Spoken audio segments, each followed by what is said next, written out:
What's up? Thank you for tuning in to the Final Fantasy Entertainment and Podcast Network Final Fan TV. Today, we're talking about a must play for fans of Final Fantasy. It's called Fantasian, and there's a good reason why it's being featured here on Final Fan TV. It is Final Fantasy related. It's from the father of Final Fantasy, Hironobu Sakaguchi, and it is an amazing piece of work. Unfortunately, it is exclusive to Apple Arcade. So the question must be asked, is this Apple Arcade killer app worth buying an Apple TV for? Is it worth the Apple Arcade $5 a month subscription? Of course. If you have an Apple product, you should be playing this game. Anyways, before we dive in, we have, of course, as always, the Faraga fighter, Vinny. How you doing, Vinny? I'm doing pretty well. Doing pretty well. How are you guys today? Doing great because we have also the Night Sky Prince returning here on Final Fan Hello. TV. Thank you so much for returning. No problem. No problem. I love being on here, man. Anytime. Yeah, we love having you on, man, because now we're going to be talking about Fantasian, and as all of your videos, I watched them. I love your videos. Oh, thank you. So I watched the one on Fantasian a few months ago. That was after part one of Fantasian. Part two has just come out yesterday. I can admit that I haven't played any of part two.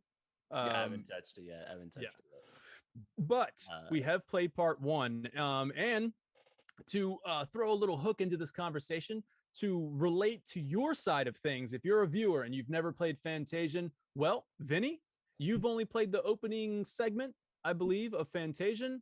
Correct. And you may have some questions to me and Night Sky Prince, whether or not this game like fully fulfills that Final Fantasy need, and or any kind of questions that you have, feel free to fire them off. And yeah, we're gonna just jump right into it. First of all, the question is, and I think we're gonna have to get this out of the way. Is this game, or at least we'll build to the answer, I don't know, is this game worth the price of admission? If you do not own an Apple product, you can buy an Apple TV. You can buy the 4K Apple TV for, I believe, 170 on Amazon. And then if you want like a Apple TV HD, I believe that's like, I think you get down to like the 130 maybe. So it's about $100 to $200 to buy the Apple TV. So is this game like the killer app? Is this what's going to put Apple on the map? Or is it just maybe just for Final Fantasy fans? Like, is this the game? Like, oh my God, if you're a Final Fantasy fan, especially an old school Final Fantasy fan, do you go out and do you buy this Apple TV so you can play it? It's Mm. a question. I'll send it over to Well, Night Sky Prince. here is the way that I would say to look at it, right? So you're talking about the Apple TV. It's like roughly like 170. You might be able to swing 130. You probably get somewhere maybe even closer to like 100 if you go on eBay. Okay, so here's the thing. The game itself is through Apple Arcade, which is a subscription service, dead cheap.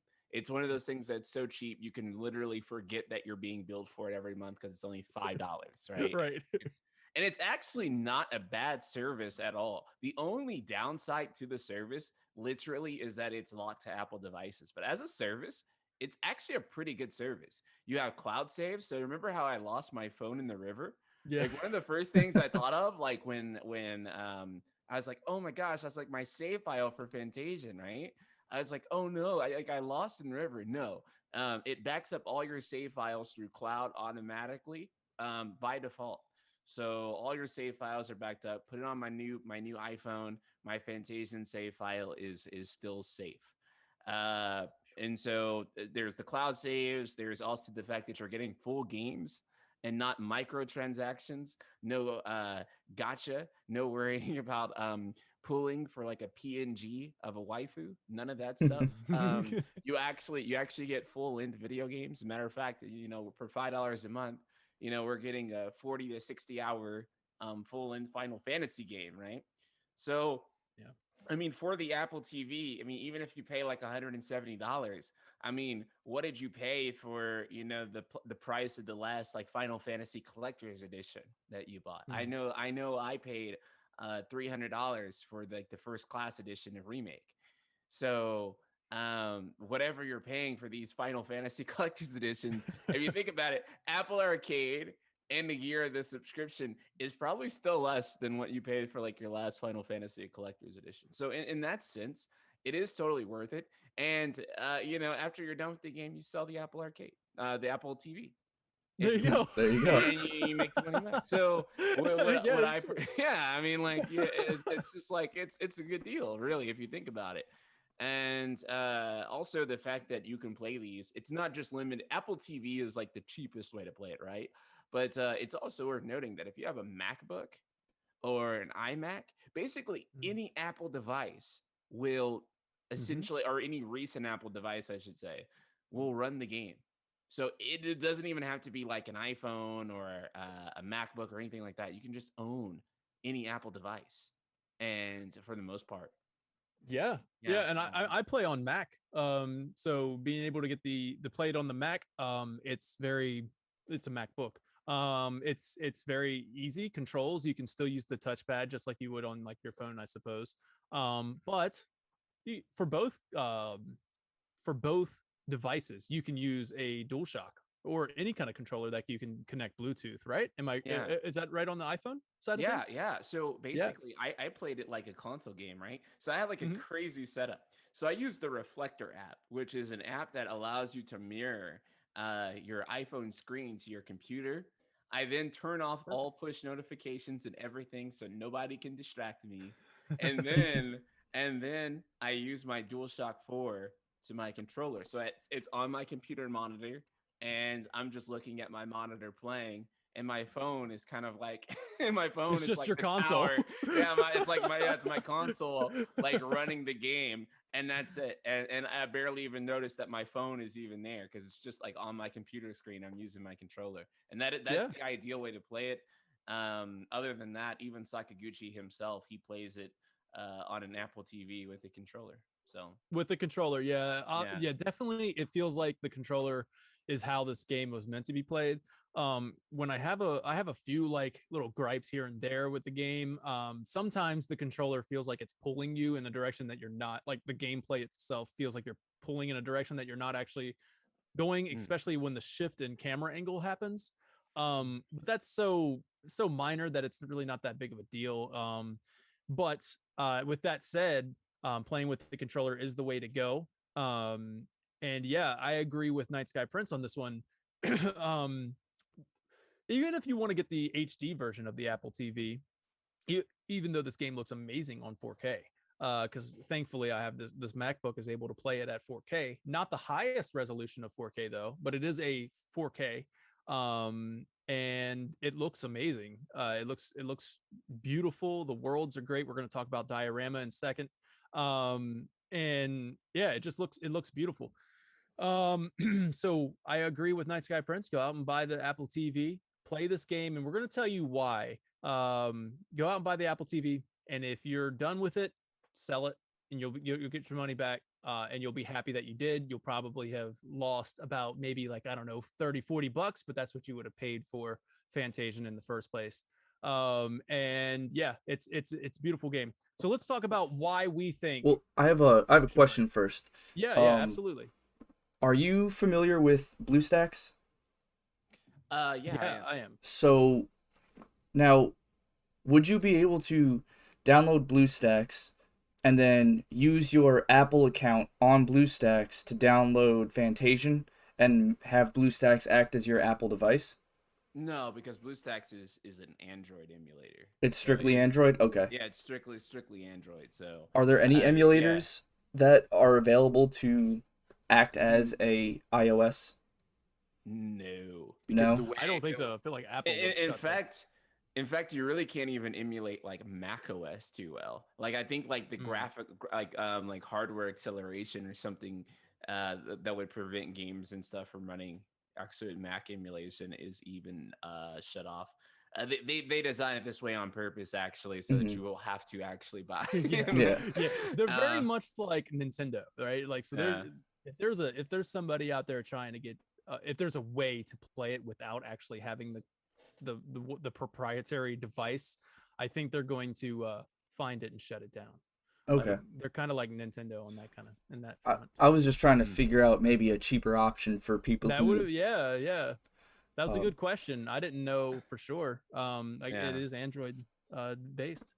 But yeah. Vinny, for you, man, if you buy it, like we're saying, we're gonna tell you, and I feel like after the show, I think you're gonna be kind of feeling like I gotta do it, especially when we're drawing comparisons to the recently talked about and to this day played by Vinny on Twitch, Final Fantasy X. A mhm, lot of comparisons to Final Fantasy X here that I'm going to make at least.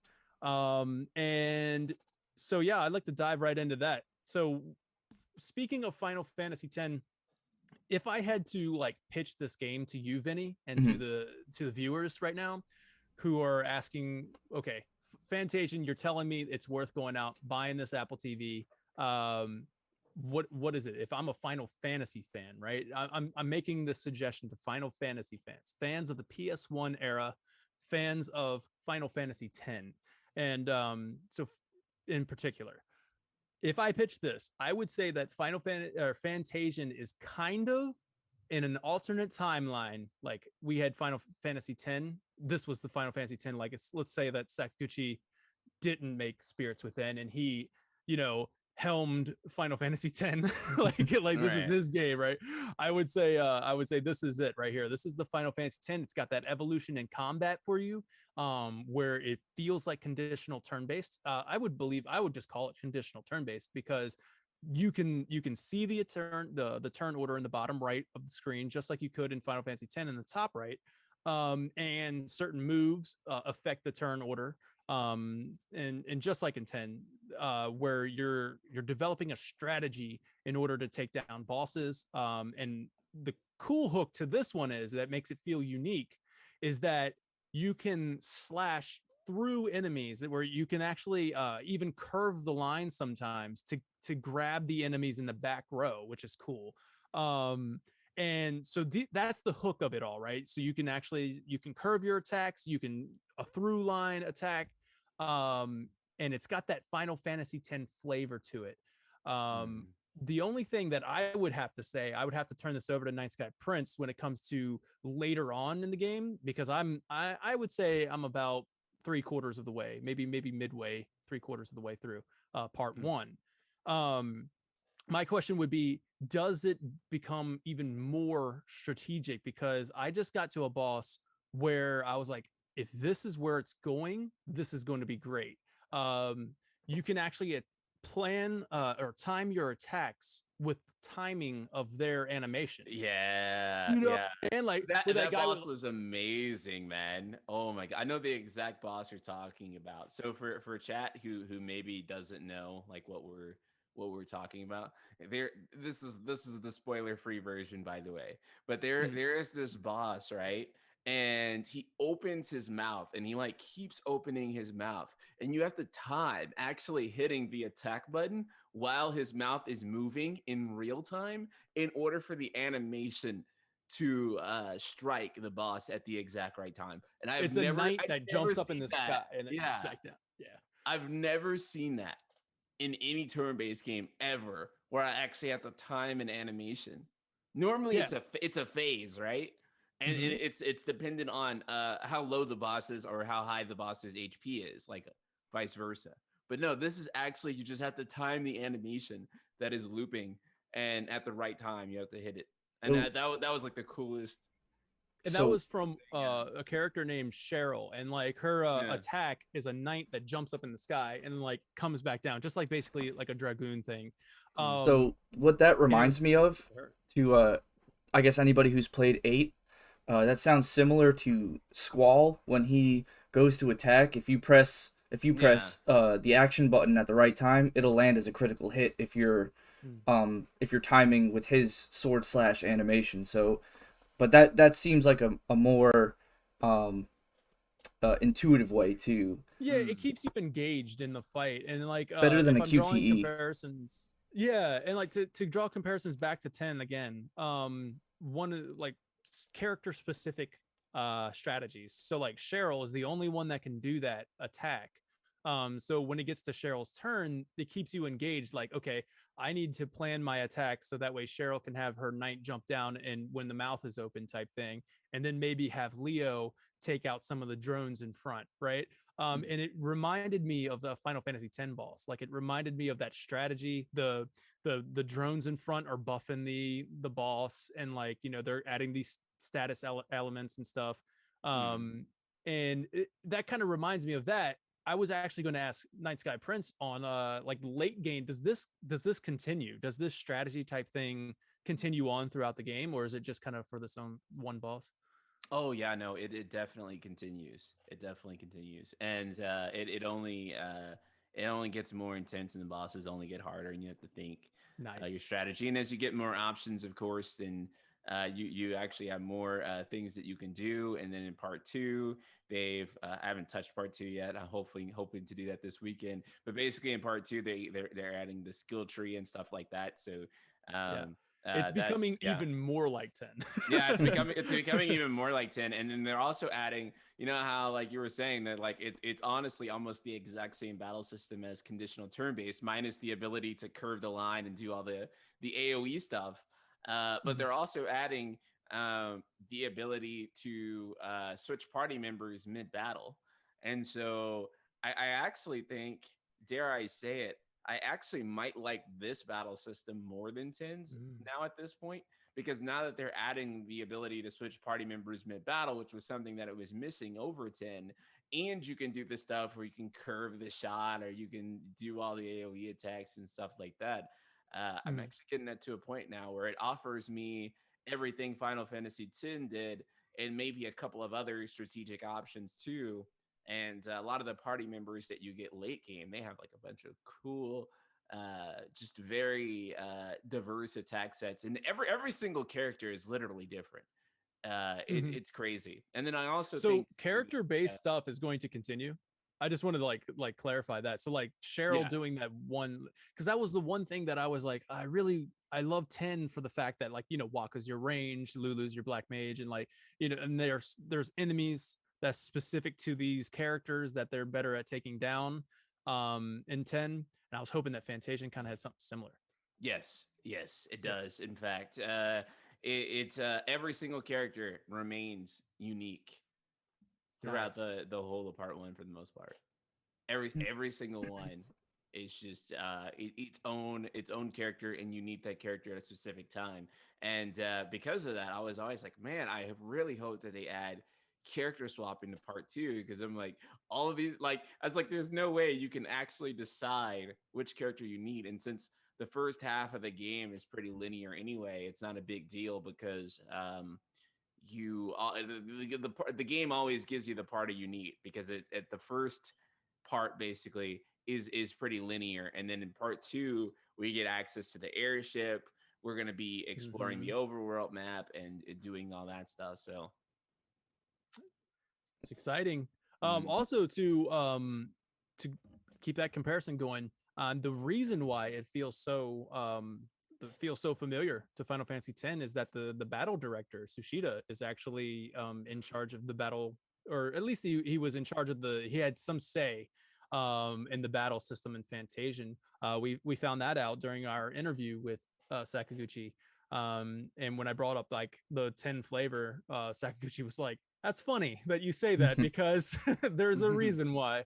yeah. So it definitely feels like kind of an evolution, like Night Sky Prince was saying, of the Final Fantasy X conditional turn based. So if you like that, especially now that part two is out, Fantasian is a complete game now. So whereas it was kind of like you didn't have the character swapping, I imagine, in the first part, and now you're getting it in part two. Mhm. You're getting all of this complete package deal, whereas part one was about 20 hours, I'd say. Like from what I've gathered, it's about 20 hours, and then like part 2 is apparently it's like triple that or something like that. This is a full Final Fantasy game. It's just called Fantasian at this, you know what I mean? Yeah. So yeah, Vinny, do you have any questions about the battle system anymore? Any more questions about it? Not so much the battle system, but I guess I have a two-part question. So is it fair to compare this to Final Fantasy? Like, should this be considered its own unique game that like shouldn't have to live in the shadow of Final Fantasy? And then my other question is, so since the iPhone has basically Final Fantasy 1 through 9 to be able to be played on your phone, Hmm. but it's lacking 10, I believe. I believe 10 isn't on the phone yet, I don't or think if it ever will be.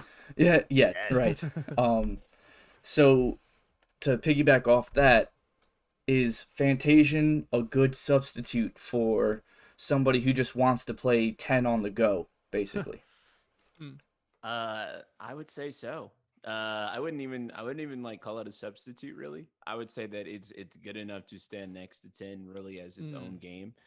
Honestly, the only thing that could make Fantasian like even better than it is now would be like if it had voice acting, that'd be Yeah. cool.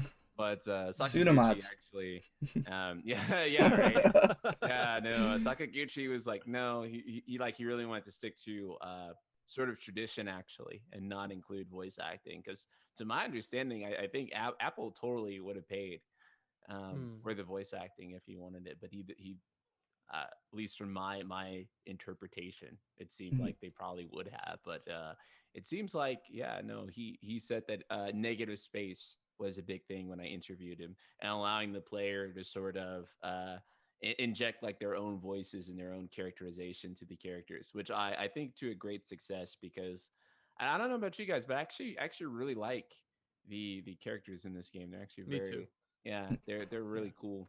No. But yeah, like in terms of if this stands next to a Final Fantasy, or if it should be like its own thing, or is it just a Final Fantasy and everything but name?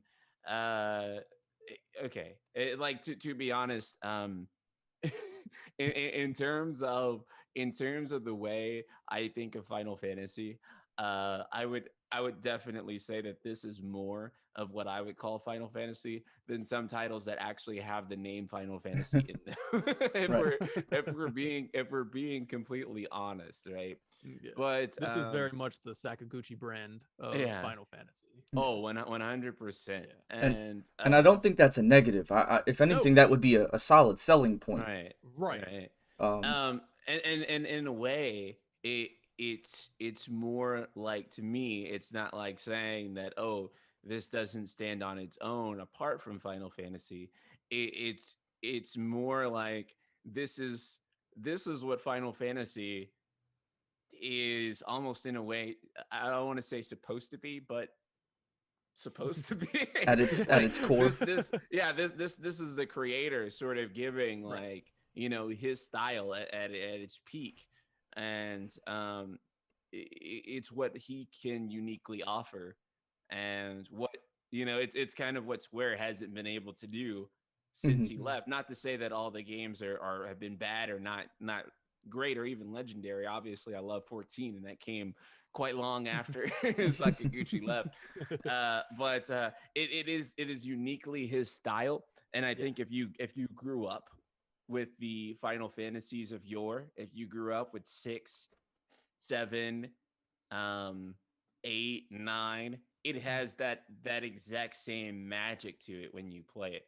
And I think that's what was so special about my Fantasian playthrough of part one, is that it was that formula that you grew Yeah. up with, that extremely well-paced story, where the first half of it is so linear, but you don't even care, because the story is the next thing that you want to do. It's always the next thing you want to do, because it's always well-paced, and it's Mhm. always giving you that next bit of bait that, like, makes you want to, like, go on. And you get to new towns frequently, you get to new areas frequently.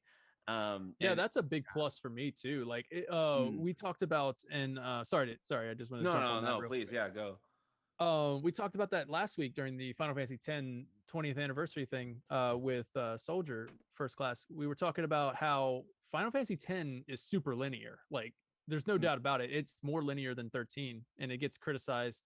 It never gets criticized for being linear. Like, Final Fantasy X doesn't feel like it gets criticized for being linear, although it is the most linear Final Fantasy ever. Um, but when you go to Fantasian side of thing, it gives you that feeling again. And we talked about why Final Fantasy X doesn't get criticized.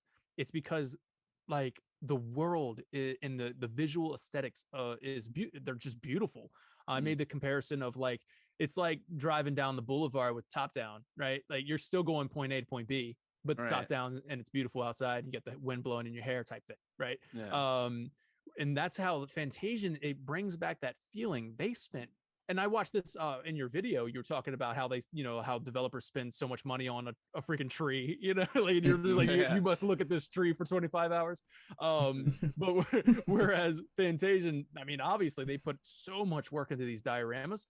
Mm. You're only in there for sometimes maybe more than like, I don't know, 10 minutes. Sometimes you can be in an Yeah. area for like 10 minutes and you're just exploring, you're enjoying the scenery as you go through. And it's like it's just a through line where you're just kind of seeing the sights, and it's just something new all the time. It never forces you to stay and do like random side quests. You can if you want to. I will say that the side quests are not that enjoyable. I will admit that. Like sometimes you're just hanging up posters or chasing down cats, like typical JRPGs. But like if you want to stay in there and explore the diorama more, the side quests are there for you to like show you new areas and stuff.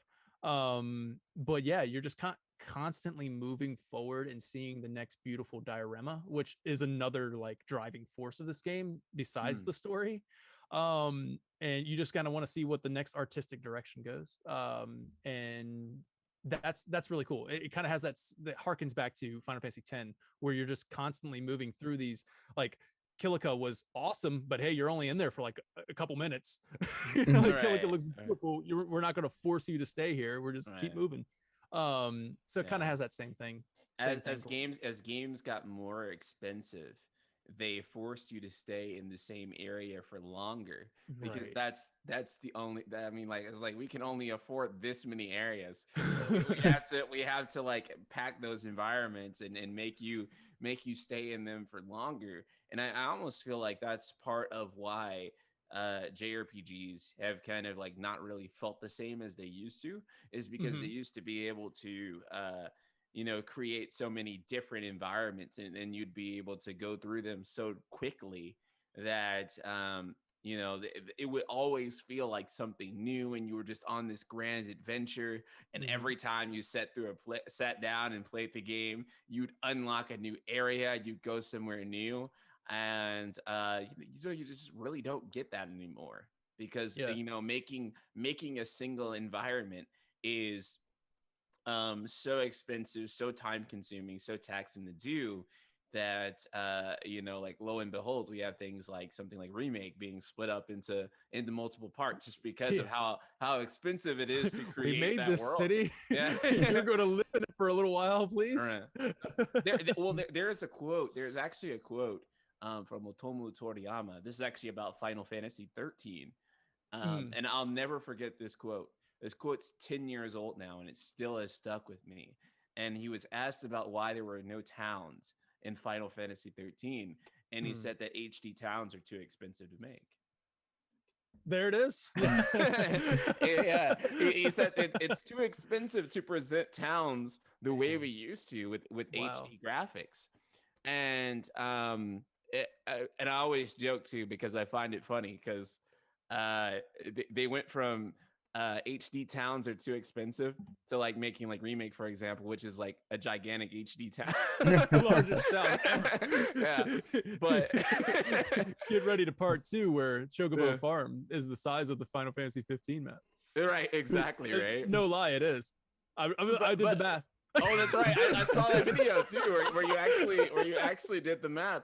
But that's what's crazy though, right? Is that now we've moved from the diorama style, which if you honestly want to be technical about it, the pre-rendered background style that we had for 7 through 9, that really is the same thing. It's a It diorama is. style, right? Mm-hmm. And what happened is that when we moved to presenting everything in a 1-for-1 ratio, where everything is like the size and scale that it would be in real life, Mm-hmm. that's when all these environments and creating everything in there became so ridiculously expensive and so time consuming that we can no longer see the same sort, or never no longer have the same sort of adventurous feeling where we go from one location to the next location. Yeah. You have to stay in that location. We can't afford another one. And Yeah, so linear too. Like, I mean, right. with it being so expensive and fully realize these environments, they're like, we can't let you just have every town be an open world where you can just go down the alleys and stuff. Whereas Fantasian, and the reason why I say like in an alternate reality, this could be Final Fantasy X in an alternate reality where instead of going to that fully realized, like you're talking about Night Sky Prince, where towns are 1-to-1 ratio and stuff like that, whereas this one is keeping that traditional feel of PS1, even before that too. Obviously Final Fantasy 16 or Final Fantasy 6 was a heavy inspiration for Sakaguchi, as he said in interviews. But it takes that style of exploration and just puts it in a real life diorama, where, as you said, the PS1 versions are basically dioramas in themselves. And now you get these towns that are, I mean, shoot, they're somewhat linear, but there are still paths that you can take. You can find treasure chests, and like if you go off the beaten path. Um, and yeah, I mean, it just captures that feel of PS1 style exploration.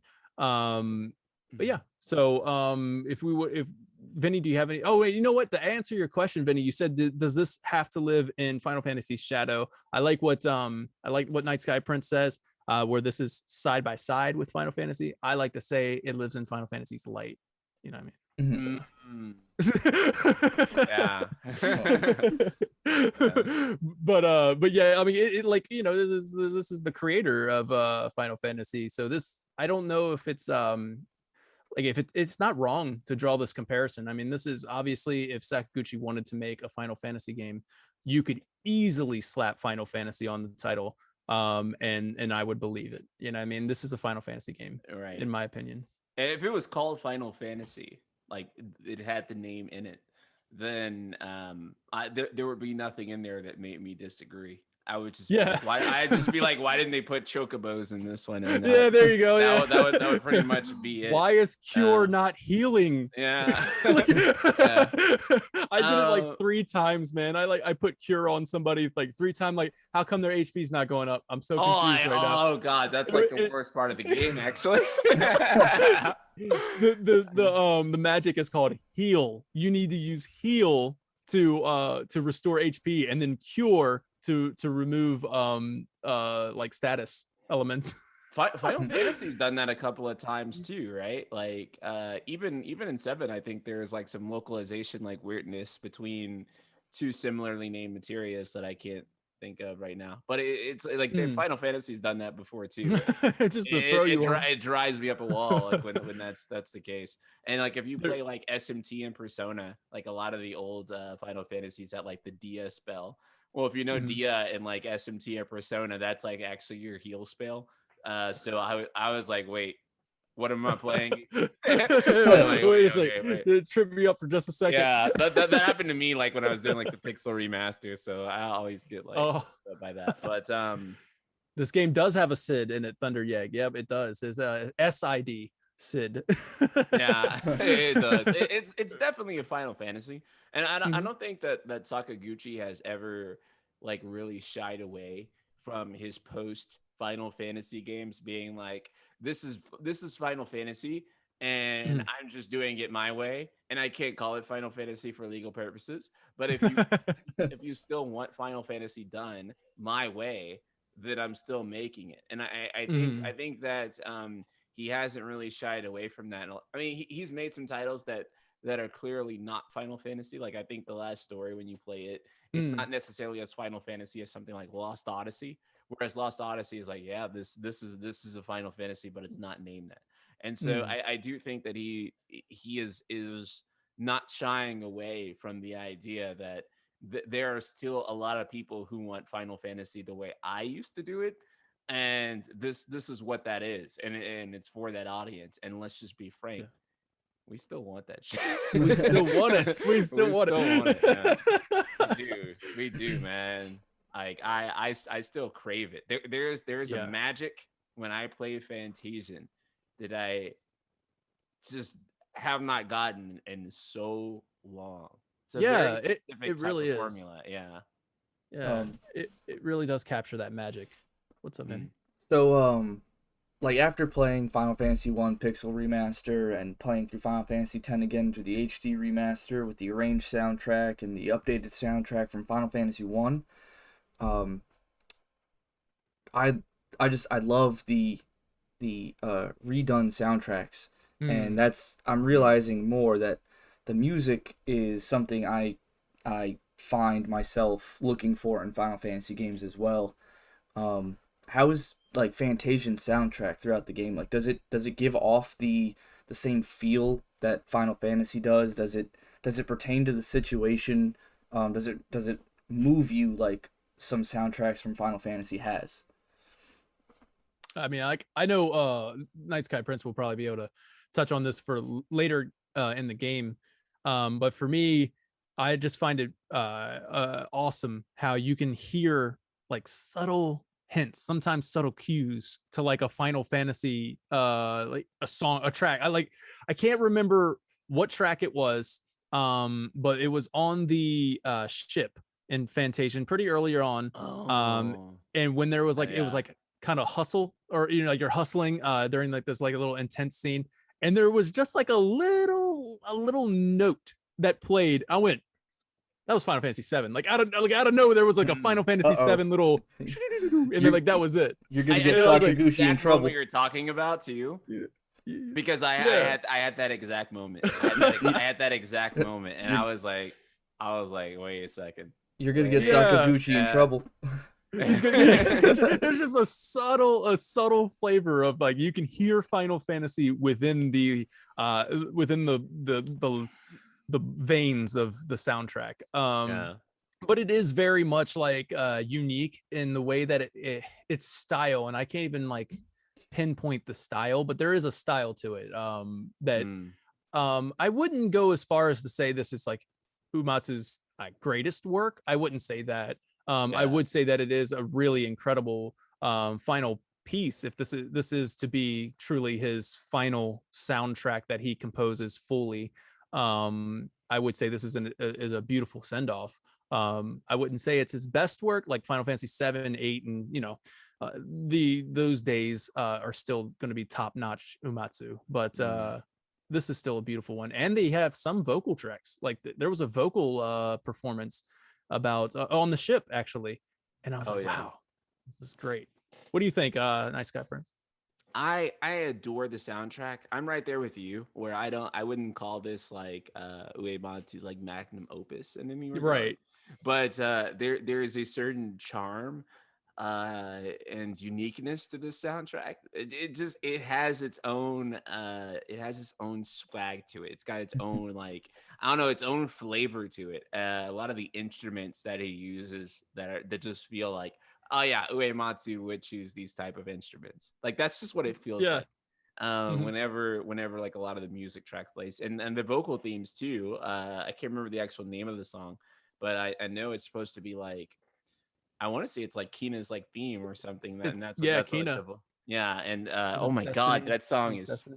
fucking beautiful. Oh, it's so gorgeous. Was. It's I I stood there in love the it so audience and just watched this character on a diorama sing, and I was like, man, this is a beautiful song. yeah. I'm not moving forward. And that's like, oh man, like the music and the scenes too, like there's like something about like the scenarios that they make you go through and the music that plays in the background that Hmm. just captures to me like those quiet moments that Final Fantasy has that you think of, and like basically like the moments that you think of like with warm fondness of like Final Fantasy. I don't know how to explain it, but they Yeah. recreate those moments. And like when I was on that ship and I was listening to the music and just like the whole scenario of the ship, I was just like, man, this is like a real peak Final Fantasy moment to me for some Right. reason. Yeah, it's just like this is what I grew up with. So yeah, I don't know.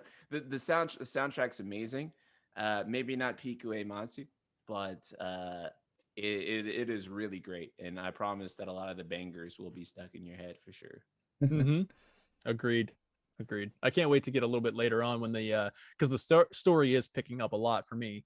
And when you start getting into that more the heavy stuff, I feel Mm. like it's going to I mean, this is a Final Fantasy game, and just because it's on Apple Arcade, it's $5 a month. You know what I mean? Like, I don't want anybody getting the feeling that this is one of those like a free to play Final Fantasy or anything like that. You know, Yeah, like, yeah. yeah, I want to make sure that people watching this right now like know that this is a full-fledged game, like especially now that part 2 is out and it's complete.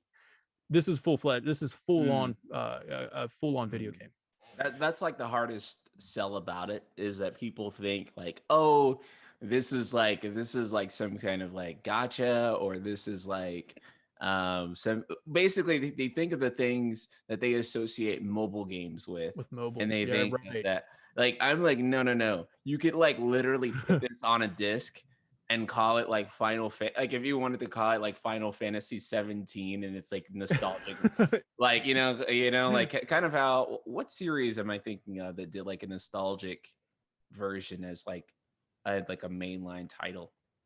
Oh, I'm not sure. I know that Dragon Quest 11 or 12, 11 had that, like, where you could swap back and forth between like a nostalgic 2D. Remember that? No, but I mean, like I feel like a title like recently did like almost Hmm. like they like stepped backward Hmm. for like I can't know what I'm thinking of. But yeah, basically this could be like a mainline numbered Final Fantasy game if Yeah. they wanted it to be. Mhm. And you just wouldn't question it Nope. because it feels absolutely like, oh, okay, this is, and it's just on your phone or your Apple device, which is also what's Mhm. frustrating about this title, is because it just does not belong on the platform that it's Right. And for. if you Yeah. look at Apple Arcade, like if you say you do go out, you buy this $170 Apple TV so you can Yeah. play Fantasian. It's like if you look at Apple Arcade, I mean, it was okay. I mean, you got Grindstone, which is a cool little game, but and then like Oregon Trail, and then like even like off-brand like NBA 2K or something. It's not even like the full NBA 2K, and I think that's what's kind of like giving it the name of like, oh, this is just like a off-brand Final Fantasy or something like Like a that. light Uh, version, Right. the like Final lights, yeah, Fantasy like Light. a Final Fantasy Lite, you know, Yeah. Right. Final Fantasy Light, but it's not. And I think that's what kind of gives that impression, because when you look at everything else on Apple Arcade, you're getting that impression. But no, this is a full on game. I wanted to kind of make that clear. Like, if you buy an Apple TV and you play this game, you're gonna have that feeling that you got saying you bought like Final Fantasy 9 and you're playing it for the first time or something like that. Yeah, Like, absolutely. yeah. So So that's just one thing. Thunder actually says that as of right now, Apple is giving away 3 months of Apple Arcade free to new subs. So basically, you would just be paying for the cost of the Apple device, and Mm-hmm. then you should be able to beat Fantasian and Fantasian Oh, Part 2 within 3 months.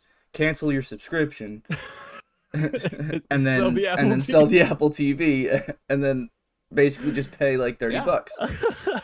Yeah. Yeah, I mean, I suppose the hope is that you would get the Apple TV and find out that hey, this is kind of worth keeping around.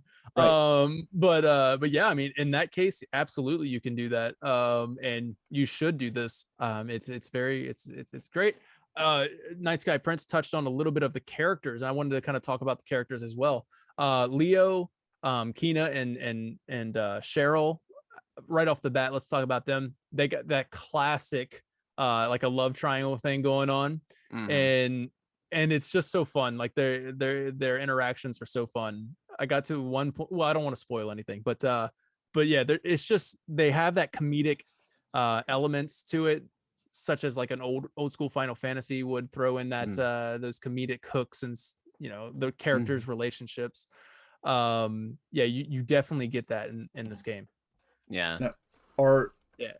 are there like with most of the Final Fantasies that we hold dearest to ourselves, usually is because of how relatable some of the things that our characters go through and how those resonate with us personally, which is why everybody's favorite Final Fantasy is always different.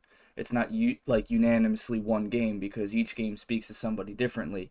Now, does this game have that same feel as to where like I'm gonna there might just be like a small moment, but is there, you know, really a wide net cast to a large demographic of like situations that people go through that they might resonate with, which will draw them to this game?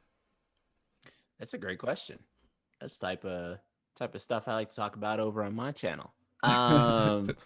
So the thing is that right now at the point that we're at in the game, we don't really have like the full story until we finished part 2, which just came out yesterday. But from the thing so far, I think that so far the game has kind of been on the lighthearted side, and as we're really diving into the story, and we're able to pick apart the themes more, then I think that we'll have something more solid to discuss there. But it does feel a little bit more. I don't want to say on the lighthearted side, but maybe more so on the less dark side. And anyone who just likes the good Final Fantasy adventure per se, Mhm. I think it'll resonate with, but maybe not. So again, with only half the game, it's so hard to discuss like which story parts beats will resonate with who. Mhm. But so far, it's just been overall like really been really touching for me, especially I think Kina and Cheryl actually Yeah. just are really actually fantastic heroines. I really, really enjoy them. Really enjoy like where their story has been going. Do you give Cheryl a British accent? Because I No, do. but now that you mention it, she should. She totally should. She totally should. The She way she so totally talks. should. so Um, so this is more of like the story is more optimistic feeling than some of the traditional Final Fantasies. You would say it's more hopeful. oh yeah. Oh yeah. I think that's a good that I mean, tragedy sells, but also in this day and age with everything going on, people could definitely benefit from having a good story. Like, not so many dark things happening, but just kind of focus on the lightheartedness and optimism of a adventure story. Good. Yeah, I mean, I don't know. Night Sky Prince, obviously, he's completed part one. But I will say that this game does have elements like the main villain, kind of like when he appears on the screen, it is kind of intimidating. Like he does have this intimidating nature to him, and like stylistically, the environments turn red and like dimensional and stuff, and like and the music, oh, it's just it does kind of give you this like this hard turn of like it's now kind of dark, right? But I mean, Night Sky Prince obviously got a lot further than me. I do like on that side of things, and then there's the other thing, the Mecteria, is basically like a virus, like a giant mechanical virus that's just consuming the world. So uh, there's these like high stakes, right? There's still high stakes. There's still the villain is malevolent, is what like that's his literally his Right. name. So there is those kind of elements to it. Yeah. Would you say there you think at the end of part one, do you think part two is going to kind of like take a more of a like a darker turn, or did it end in a sense where it's just going to like kind of keep that pacing of like lighthearted dark, lighthearted dark? I think it will, because like with any JRPG, it does have to like take a little bit of a turn for the dark. Yeah. But I think it'll keep like its current formula. Like the balance between lighthearted and dark, I would say, is like very standard classic Final Fantasy. Right. Like There you go. it's the balance.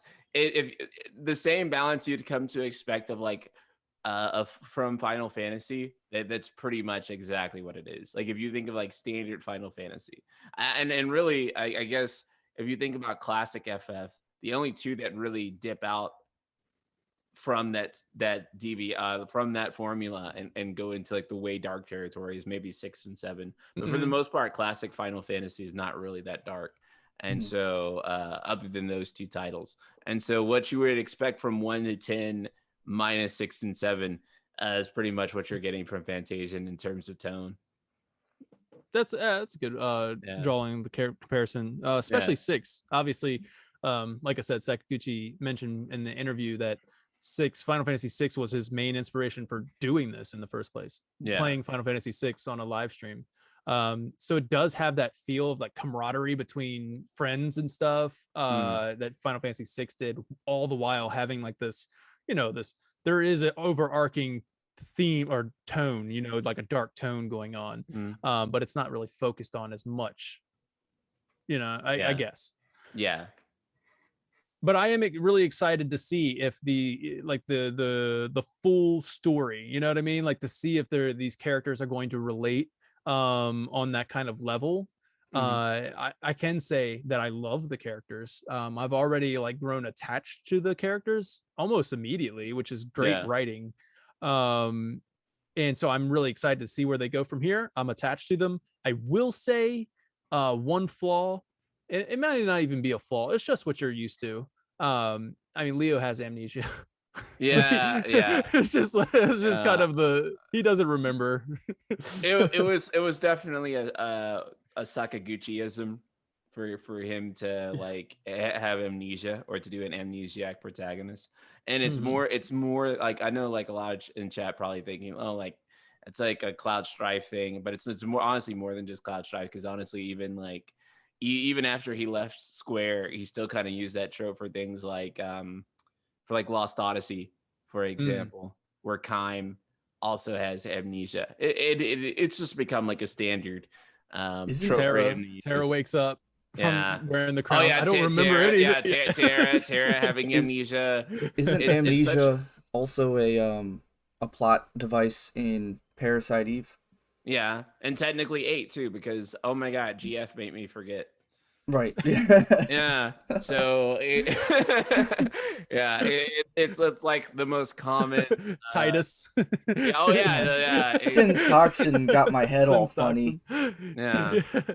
Yeah. It's the most common like Sakaguchi-ism that can be used, and it's almost like Sakaguchi's amnesia is like Nomura's like, this character looks like another character. I wonder why. That's basically that's his equivalent basically. But it is a pretty common like trope. That and the use of the love triangle trope too. Even Final Fantasy 1, when you beat it, everybody forgets that you did everything. Because the chain was broken. That's where it started. That's where it started. Stuff, it's like so it's pretty common. What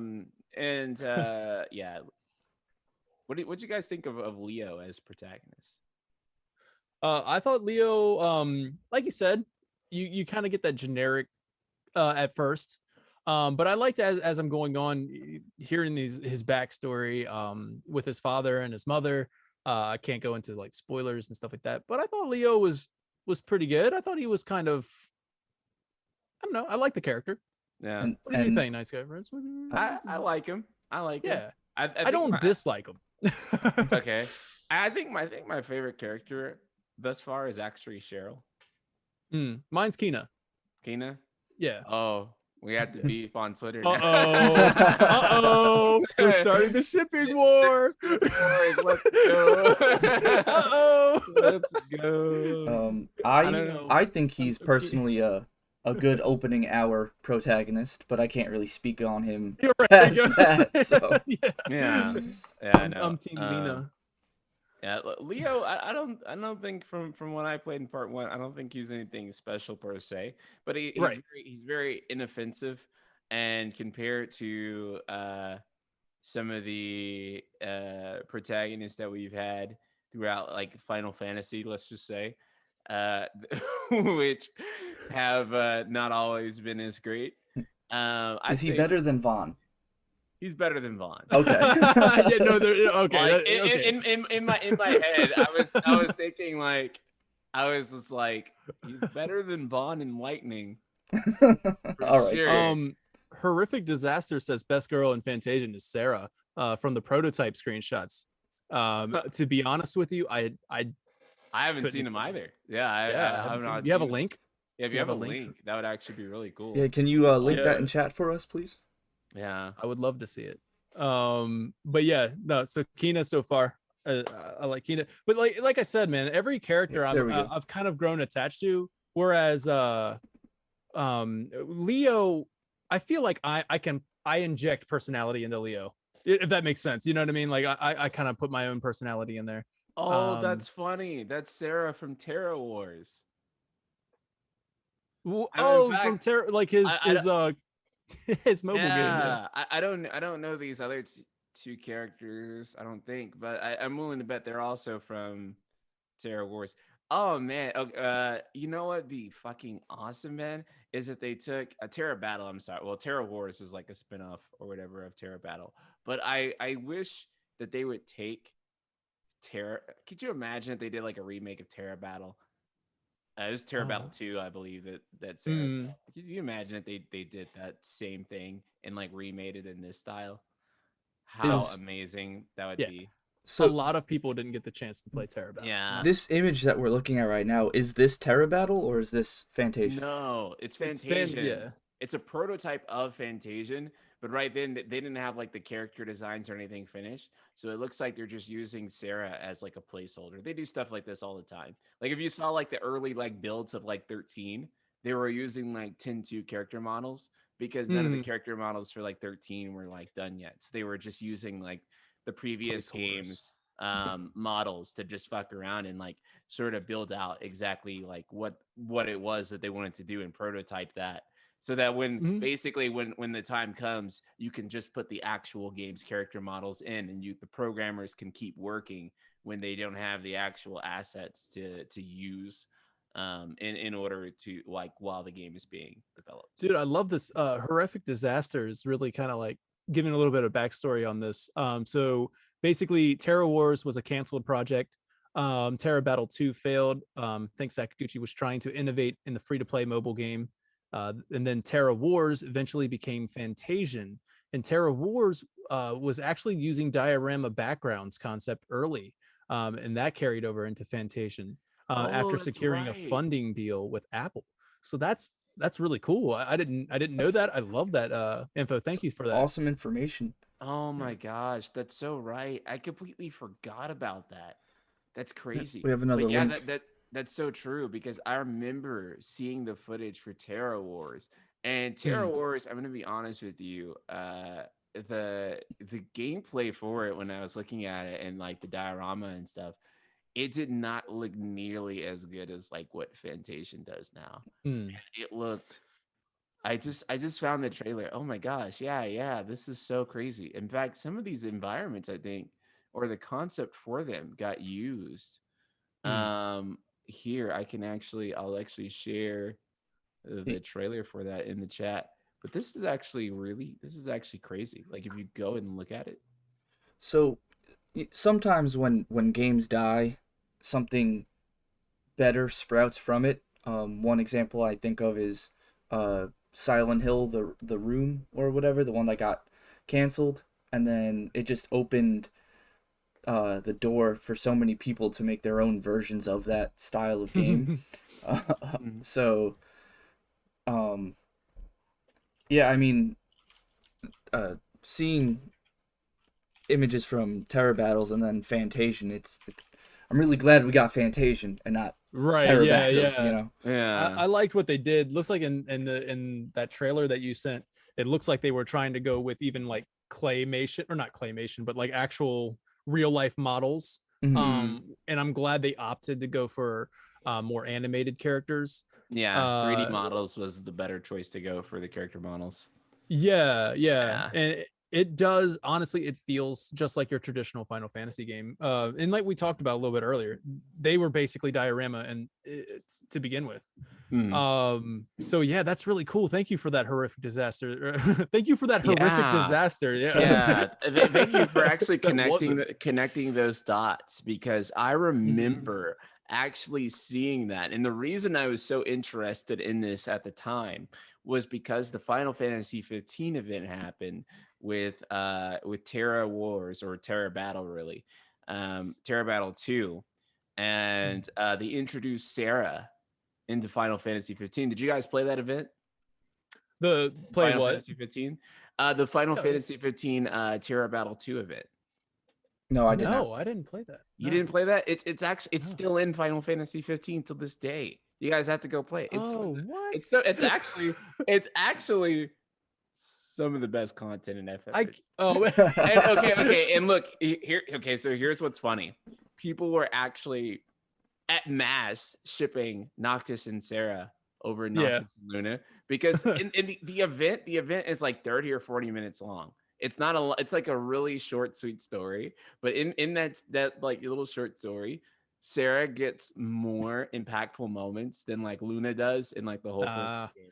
And it was kind of sad. But yeah, like Sarah, like they give you like this really nice peek at like her characterization and stuff, and they make you really, really, really enjoy Sarah as a character. And then by the end of it, you're like, what the hell? I want more of her so bad. oh And man. oh my god, dude, yeah, she's like a really cool character. And by the time I you're can't believe done, I never played that. I can't oh believe my I didn't play that event. dude, as soon as the stream is done, you need to I go will. play that event. Go play that event, and it's like the coolest thing ever. It's why I got into it, right? Because I was like, as soon as I was done with that, here's the full walkthrough. As a matter of fact, you can peep that like while you're on stream. But as soon as I was done with it, I was like, I want more of this girl. What game is she from? She's so good. And then like, and then that's how I discovered it. And then I saw the trailer for Terra Wars, because at the same time they were doing the Terra Battle 2 event, they were also trying to promote Terra Wars. And I remember seeing the diorama style at that time. Oh And wow. I was just thinking, I was like, Sakaguchi, what are you doing? I was like, that doesn't look good or appealing. That's not going to sell. I was like, why don't you just make a normal game? And now that Fantasian is out and it used the diorama style, I'm very pleased with it.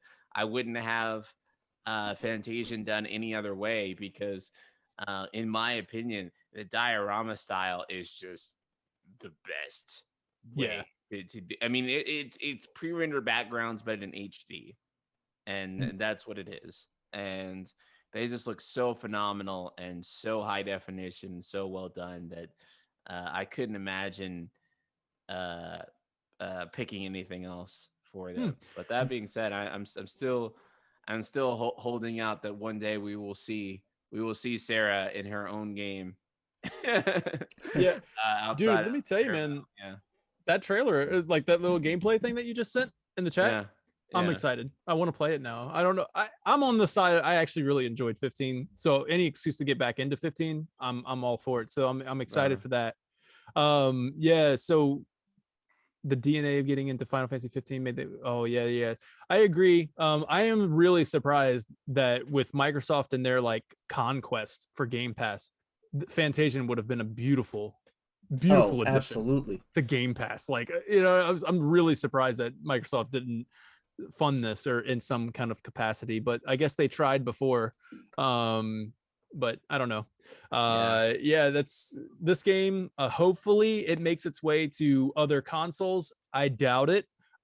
Just to kind of like touch on that, just because, like you said, Apple is kind of the one that funded this. Got the grip. I imagine that if there was any kind of agreement in place, it would be that Apple gets to keep it for like a year, maybe. You know what I mean? Get that timed exclusivity, but I don't know, man. I don't know. And I'm really surprised Apple is not pushing this as hard as they should be.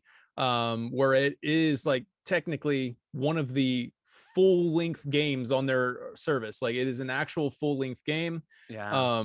So if I was Apple, I would be pushing this game. I see their Apple Arcade free trial things, and Fantasian's not even on the cover. It makes me so Yeah. mad. But yeah, so So this game is really good. that link that Horrific Disaster just sent, if you click option number 2, it says this game is only for Apple Arcade. Here, I'll read it again, but it says that this game is only for Apple Arcade, and we will not respond to any inquiries regarding distribution outside of Apple Arcade. So it seems There like you this is never going to be ported to go. anything else. Yeah, Yeah. that's why if you're watching this and you're thinking I'm gonna hold off and wait until it comes to console, I would say don't do that. It Yeah. might not ever. Yeah. Yeah. Don't do that. It's just not gonna happen. Yeah. Like we said, if you're just tuning in, the best way to do it is to buy an Apple TV, play it with the 3-month trial, and then maybe you can sell an Apple TV on eBay or something like that, or Yeah. keep your Apple TV and enjoy the content that they have. I don't know. Yeah. So do you guys want to get to like closing thoughts, or did you have any more questions, Vinny, as a Final Fantasy fan who wants to play Fantasian or thinks they should play Fantasian? Or let me ask you a better question. Okay. Did this conversation make you feel like I want to go out and buy an app? And be honest. You can be honest. Like, did this make you feel like I want to go out and buy an Apple TV just to play Fantasian? So I've always been an iPhone user. I've never had an Android phone, and so I've never I going into this, I didn't have this problem. I knew I was going to be able to play it, so I can't give you an honest answer as to like would this have made me get an Apple TV, because I'm gonna say probably no, because I wouldn't want to go through the hassle of buying the Apple TV and then trying to sell it, because I'm sort of lazy. I would have just ended up keeping the Apple TV and never using it. We all are. But you know, I'm as this show's been going on, I've been trying to think of other ways to get it. Like I love my iPhone, and I can play Fantasian on my iPhone, but there's also, I mean, there's more than just Apple TV. There's like, if you need a laptop and you don't mind getting a Mac, I mean, you know, you're going to use your Apple device. I would suggest getting an Apple device that you're going to use more than just for Fantasian, because like if you're going to get a Mac, at least you can use that for other things other than just playing Fantasian. Now I haven't needed an iPod Touch since I got the iPhone. Do they even still make iPod Touches? I honestly don't know. They do actually. They do, and you can actually buy one of those and use it. So And honestly, I kind of recommend buying like an iPod Touch and using, because to me nowadays, like an iPod Touch is like an adult Game Boy at this point, where you can just like, and I even thought about like, oh, maybe I'll buy like even like an iPod Touch or like a separate like an older Android phone, and just like literally like put like controller attachments to the edges of it, and then I'll have like a portable gaming device. Right. Now that Steam Deck is coming, I don't have to do that, but it's just like basically it'd be like a dedicated like gaming device. But yeah, like if you want to buy an iPod Touch, which probably be the same price as an Apple TV or more, but if you wanted like a dedicated device to play mobile games that was not your phone, that's like also an option that you can use. Because at least with the iPod Touch, it might cost a little more than the Apple TV. Probably not by much, but you're also not going to be looking to sell the iPod Touch after you're done with Fantasian, because you can have the iPod Touch to play, a plethora of other things, and who knows what else Apple Arcade. Fantasian is as successful as we think it's going to be. This might spark Apple Arcade to, do more in the JRPG genre, because and I personally feel that this game not coming to Game Pass was also another missed opportunity, because with the Steam Deck, you could have had Fantasian on the Steam Deck with Game Pass, because you could put Game Pass on the Steam Deck. So, so would I get an Apple TV for it? No, but I would get an iPod Touch for it. and because I could play other things than just Fantasian on my iPod Touch and use it for other things as well. Because I was also thinking of getting a separate like Apple device to dump games onto so that I can Mhm. take space off of my phone. Yeah, it looks like you can get an iPod Touch for about the same price as an Apple TV. But like you said, I mean, I guess you get more use out of an iPod Touch. But hey, Apple TV does offer some kind of some cool services. Like if you have an Xbox One or a PlayStation or Xbox or a PlayStation, then you don't really need an Apple TV because you can just play their apps through that. But Mm. Apple TV does provide some good services here and there if you want Like to do that. if you don't You have get a more Fire out of your Apple. Stick, if you don't have a Fire Stick or a Roku or anything like that, and you want to turn your TV into a smart TV, then yeah, There you go. go with the Apple TV. But Yeah. if you do have all of those things, then I would say get the iPod Touch because then that would make Fantasian doesn't need online capabilities once you've already downloaded it, right? Yeah, no, it doesn't. And in fact, that's one of the benefits of Apple Arcade is that unlike gotchas, which need to be connected to online persistently, Apple Arcade games can actually be played offline. Mm-hmm. And that's the nice thing about it. And like Horrific Disaster says here, the only online functionality is cloud saves. So you can Yeah. actually play Apple Arcade games on an airplane, which is something that you cannot do with most mobile games, like 99% of mobile games, because they want to be persistent online, like Mm-hmm. gotcha games, meaning that Mhm. in order to have anti-cheat mechanisms and such, but in a single player games, those aren't necessary. And so, Hmm. and yeah, Apple Arcade is again a good value for the $5 a month, but only if you own an Apple device already, really. And So I got something from Thunder Yeg, and first of all, thank you for the follow, Thunder. I really appreciate that.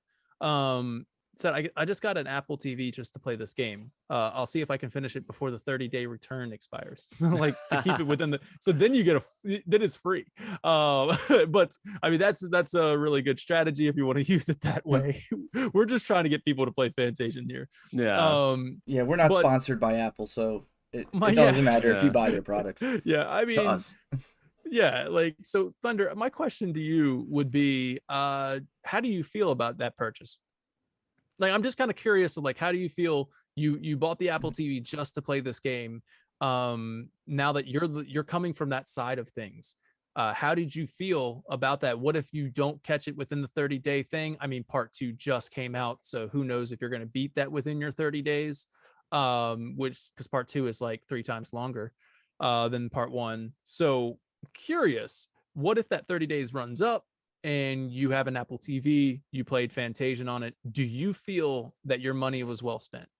That's my question to you. Like, Yeah. that way we get it from there. Horrific Disaster says that, oh yeah, bought a used iMac to play it, and it supports Apple Arcade, and I pray this computer doesn't crash.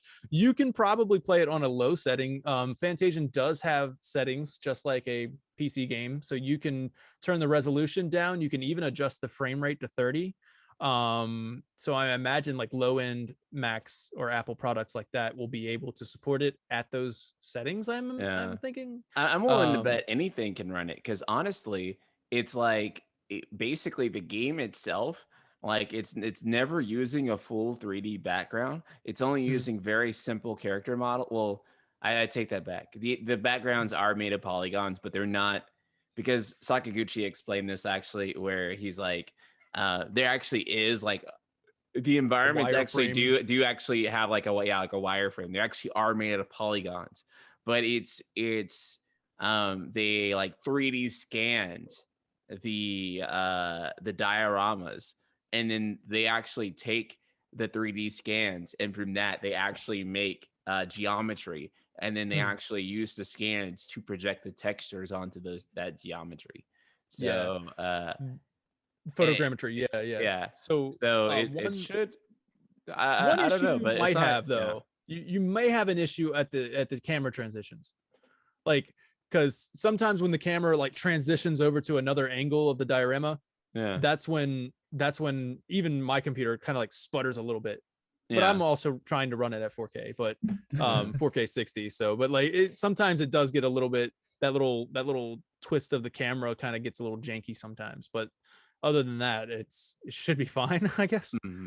If I don't finish it in 30 days, I'll probably use it to watch sports and anime. So yeah, I mean, like, so your Apple TV does have use. So if you get stuck with it, I mean, it's not like you're out of that money. It does do other things than Fantasian. And like Fantasian, that at the end of the day, like Night Sky Prince said, if you're buying a collector's edition or something like that, you get a full length final, like just imagine like playing Final Fantasy 9 for the first time, right? Like that's kind of what you're getting. How much would you pay to be able to play a PS1 FF for the first time? Done. That's somehow that's really the question I had to ask. I'm gonna put that on the freaking thumbnail. Yeah. How much would you pay for that? And then that's really the question of like, should I buy the Apple TV for Fantasian? I mean, personally, if we're talking about Final Fantasy X, I would pay into the thousands to erase my memory and experience 10 easily. You know, I would pay thousands to erase my memory and experience Final Fantasy X again for the first time, as if like you know, it came out today.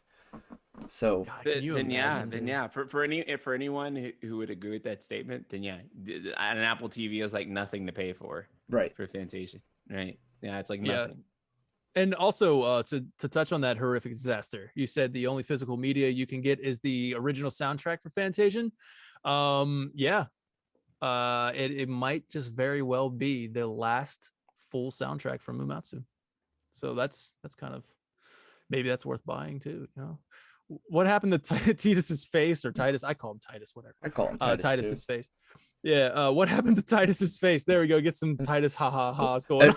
Everybody in my Final Fantasy X stream is calling him Chad. Oops, I don't know. I got a little Kappa in there somehow. Valafor is I don't know if you saw, but Valafor is Chad and Ifrit is Gavin. The Chad. And I don't know what to name Ixion, but I need another Legend of the Frat name. So I don't know what that. I agree. I like the original models of Final Fantasy X over the HD remaster. I mean, they're not like they didn't turn me off or anything like that, but I do like the original models over the HD remaster. So anyways, I believe that kind of wraps up our Fantasian talk. Does anybody have any closing thoughts on Fantasian? I'll just say this. I would probably put the game in one of my favorite JRPGs of all time thus far. We'll see how things go with part 2, but honestly, I really love the game. I love what the game takes me back to. It's one of the most nostalgic games I've ever played, and what's so funny is, and I think I may have touched on this before on like one of my own streams, but it's a nostalgic game without having to be a remaster, remake, or a sequel to anything else. It's literally a brand new game, and it's most nostalgic game I've played. I like that. In like maybe like the past like 5 years, plus or minus. I like that. Because and then what I realized is that a lot of the nostalgia that you get from those games was not necessarily just going back to the same stories and all the other stuff, but it's really the way it's constructed and the feeling that you feel going through that for the first time. And it's just it's a very unique feeling, right? And it felt like I was playing those Sakaguchi Final Fantasy games that I grew up with. It feels like going back to that and going back into it for the first time, like discovering a Final Fantasy game that you never played before.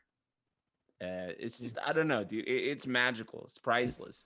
I hope this isn't Sakaguchi's last game, but it probably is, and that's what he said, and he's probably going to retire after this. So if you want to play the actual Final Fantasy, if you want to play his Final Fantasy, the Sakaguchi brand, that's the one to play, man.